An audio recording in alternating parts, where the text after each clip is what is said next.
Группа компаний района перший инновационный проект реализовала 5 год тому. Наладили вытворчасць структуризацыйнай трохслаёвай пленки, якая выкарыстоўваецца для укрыцця сіласных ям.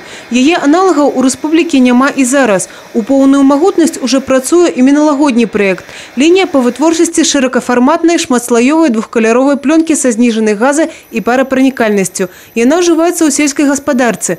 Тут выкарыстоўваецца інавацыя ультрагукавой зваркі. В 2016 году мы подали заявку в инновационный фонд Брестского областного воспитательного комитета и получили одобрение на реализацию 2 проектов. Прочность сварных швов близка к прочности самого материала и позволяет нам производить пленки шириной до 24 метров и длиной до 50 метров. Такой рулон пленки позволяет накрыть любую силосную яму и траншею. У верасні новае абсталяванне трапіць і ў межах яшчэ аднаго інавацыйнага праекту. У мінулым годзе наладзілі выпуск пластикавых шклянак для харчовай прамысловасці. Ужо зараз іх вырабляецца каля 7 мільёнаў у месяц. Пры запуску лініі плануецца павялічыць гэту лічбу ў 3 разы. Производство многоцветных, многослойных, компаудированных, ламинированных изделий для пищевой продукции. Линия, которая производит многоцветные ленты, еще едет, а вторая линия, высокопроизводительная термоформовочная линия, уже реализована и уже вовсю работает. Высокотехналагічную прадукцыю выпускаюць у Лунінцы. Тут асвоілі тэхналогію нанесення антыпрыгаркавага пакрыцця на кухонны посуд. Новая лінія дазволіць за 3 гады павялічыць выпуск прадукцыі на 20%, а таксама забяспечыць сабе кошт прадукцыі 2 разы ніжэй замежнай. Дадаткова створыць і 14 новых працоўных месцаў. Предприятие создавалось как импортозамещающим и экспортоориентированным.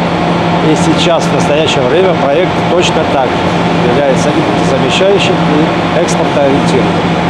В 2016 году мы получили по линии инновационного фонда облсполкома порядка 400 тысяч рублей.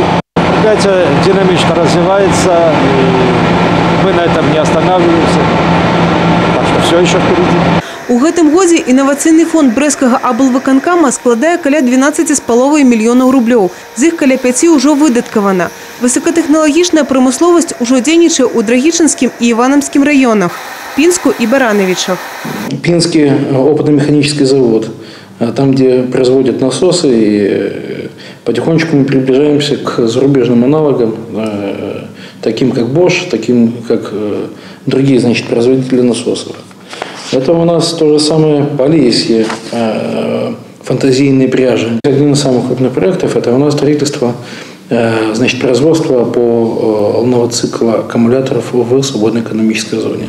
Прадугледжана і развіццё галіновых навуковых лабараторый на базе ВНУ в области. Так, напрыклад, у Пінскім універсітэце плануецца весці навукова-даследчыя работы па клеткавых тэхналогіях у раслінаводстве і жывёлагадоўлі, медыка-біялагічнай падрыхтоўцы спартсменаў у алімпійскіх відах спорту. Яшчэ адна вопытная пляцоўка – Брэсцкі навукова-тэхнічны парк. Это у нас и формирование отраслевой лаборатории по робототехнике, которая будет при нашем Брестском техническом университете, будет находиться в нашем технопарке. Туда будет закуплен и уникальный робот-андроид, да, который шагающий робот. Это, ну, скажем так, в этом будущее. Это одно из тех моментов, где мы должны формировать экспертную среду.